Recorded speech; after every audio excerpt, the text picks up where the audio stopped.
जय श्री राम।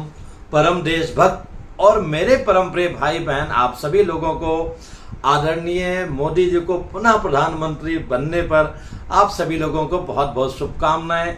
ये भारतवर्ष ही नहीं, पूरे विश्व का सौभाग्य है जो एक परम भगवान का भक्त, देशभक्त, मातृभक्त, हर एक रूप में जो एक संगम तीर में जाकर के एक आम जो है जिनको लोग छूते भी नहीं हैं, ऐसे व्यक्ति का जो है चरण जो है धोते हैं। जब रामलला जी के दरबार में जाते हैं, साष्टांग जो है न्यौछावर कर देते हैं। और जब विश्व के रंगमंच पर जाते हैं तो वहाँ पर जो है ऐसी दहाड़ होती है कि बड़े बड़े नेतागण उनसे मिलने के लिए और उनके साथ सेल्फी लेने के लिए आतुर रहते हैं। ऐसे व्यक्ति का पुनः आना ये हम सभी लोगों के लिए, देशवासियों के लिए, और जो उनको वोट ना भी दिए हैं उन सभी के लिए ही ये बहुत ही कल्याणकारी है।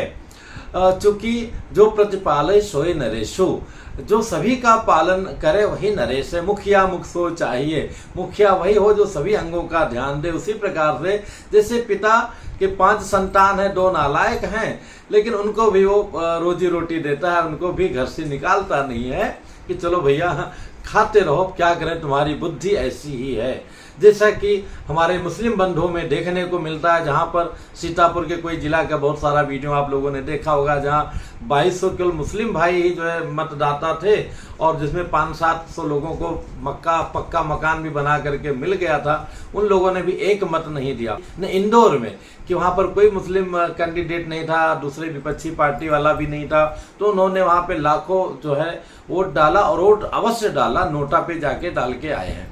तो ये उनकी एकजुटता सीखने लायक है। हम सभी लोग तो बहुत ही आलसी, जितना निंदा किया जाए उतना ही कम है। रही बात, इतनी विशाल पार्टी है, तो जब स्वयं भगवान साक्षात श्रीमान नारायण कृष्ण के अवतार में आए थे तो उनके ही अपने परिवार के लोग उद्दंड हो गए थे, तो बाद में उन्होंने उनका संहार करा दिया। तो ऐसा बड़ी पार्टी है तो चीज़ें थोड़ी मुश्किल होता है, लेकिन बड़े अच्छे ढंग से संभाल रहे हैं, देश को आगे बढ़ा रहे हैं, कहाँ से कहाँ पहुँचा रहे हैं। तो ऐसे व्यक्ति का आना हमारे देश का सौभाग्य है। हम पूरे विश्व की स्थिति को देखते हुए देखेंगे। अब हम आते हैं, शपथ ग्रहण हुआ, उसके मुहूर्त के विषय में, हालांकि इसमें मैं ज़्यादा टिप्पणी करना उचित नहीं समझता हूँ, पर दिन तिथि मुहूर्त बहुत ही उत्तम है। जैसे कि आज तृतीया तिथि जो है दिन में 3:45 बजे तक थी, उसके बाद में जो है चतुर्थी तिथि लग गई। चतुर्थी उत्तम माना जाता है शुक्ल पक्ष की, और गणेश जी से भी जोड़ा जाता है। उसके बाद में पुनर्वसु नक्षत्र था, बड़ा मजबूत और बलशाली नक्षत्र माना गया है। और ये पुनर्वसु नक्षत्र जो है पूरा दिन था, और शाम को 8:15 बजे के आसपास जो है 8:16 के बाद में पुख्य नक्षत्र लगा। तो जब इन्होंने शपथ ग्रहण किया उस समय जो है पुनर्वसु नक्षत्र था, जो कि बहुत ही मजबूत माना जाता है। हालांकि पुख्य नक्षत्र सभी सिद्धि को देने वाला होता है, पर वो नपुंसक होने के कारण एक राजा को जो है मजबूत बलवान होना चाहिए। इसलिए जो भी उनके सलाहकार गुरुजन रहे होंगे उनको पुनर्वसु नक्षत्र में शपथ लेने के लिए बात कही। रविवार को राहु काल का जो समय रहता है, ये समय शाम के समय रहता है, 5:30 बजे से लेकर के और 7:15 बजे के आसपास तक का। तो मेरा भरोसा है 7:18 के बाद ही शपथ लिया है आदरणीय प्रधानमंत्री जी ने, तो राहु काल भी निकल गया है। और चौघड़िया देखेंगे तो शुभ की चौघड़िया प्रारंभ हो गई थी, तो हमारे देश के लिए शुभ हो तो उसी में सभी का शुभ होगा। होरा देखेंगे तो बृहस्पति का होरा था, और बृहस्पति का होरा जो है ये उसी मध्य में इन्होंने लिया है। और लग्न देखेंगे तो वृश्चिक लग्न था, जो कि स्थिर लग्न माना जाता है। ये 8:15 बजे तक था, तो उसी के बीच में लिया है। और ये जो वृश्चिक लग्न वाले व्यक्ति भी होते हैं वो जो है बड़े ही रहस्यमयी होते हैं। वो क्या निर्णय लेने वाले हैं लोग जान नहीं पाते, जो अपने आदरणीय प्रधानमंत्री जी में भी दिखाई देता है। तो स्थिर लग्न होना भी बहुत ही उत्तम है, तभी विशेष कार्य देश हित में हो पाएगा।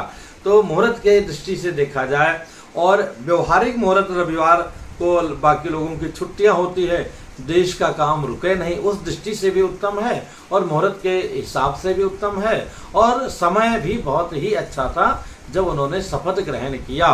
आज हमारे लिए बहुत खुशी की बात है कि तीन एक अच्छा अवसर है। पहले प्रातः 5 बजे तो वर्षा महारानी का दर्शन हुआ, जो कि पूरा मुंबई जो है सहित पूरा देश त्राय कर रहा था। प्रातः जो है 4 बजे यहाँ वर्षा महारानी का आगमन हुआ मुंबई में, उनका दर्शन हुआ, स्वागत हुआ। और एक भगवान की हमारे परिवार की एक बच्ची है जो भगवान की परम भक्त है, बहुत एक आइडियल लड़की है, जिसके विवाह में बहुत रुकावटें आ रही थी, बहुत सारी चीज़ें हो रही थी। तो आज ही समाचार मिला कि उसका विवाह जो है भगवान की कृपा से, वो बहुत भाग्यशाली परिवार हो गया जहाँ वो लड़की जाएगी, कन्या जाएगी। तो वहाँ पे आज छेका वगैरह का कार्य हुआ, ये जान करके और भी खुशी हुई। और सबसे बड़ी बात है, देश पुनः हमारा विशेष रूप से धारा में आगे जाएगा।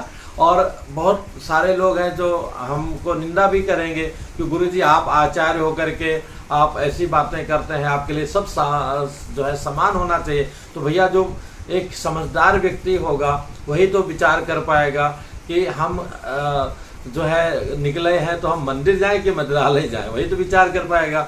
देश हित में कौन व्यक्ति है उसके लिए हमें प्रयत्न करना चाहिए। और स्वयं जो हमारे इससे जुड़े हुए हैं डायरेक्ट जिनके पास नंबर है, वहाँ पर टैगलाइन ही लिखा हुआ है, राष्ट्रम जागृयामि पुरोहितः, जो राष्ट्र को जागृत करे वही सच्चा पुरोहित है। और उसमें तमाम प्रकार की उसकी व्याख्याएं हैं। तो यहाँ पर यही व्याख्या लागू होती है कि देश हित में, राष्ट्र हित में लोगों को एकत्रित कर सके, वही एक अच्छा पुरोहित माना जाएगा। तो मेरे भाई बहन, ये बहुत ही अच्छा अवसर है और हमें जो ये मिथ्या प्रचार ये लोग करते हैं उन सबसे बचना चाहिए, अच्छी बातों को बढ़ाना चाहिए। अच्छे लोगों का अगर हम लोग साथ नहीं देंगे तो ऐसा अवसर बार बार प्राप्त नहीं होता है।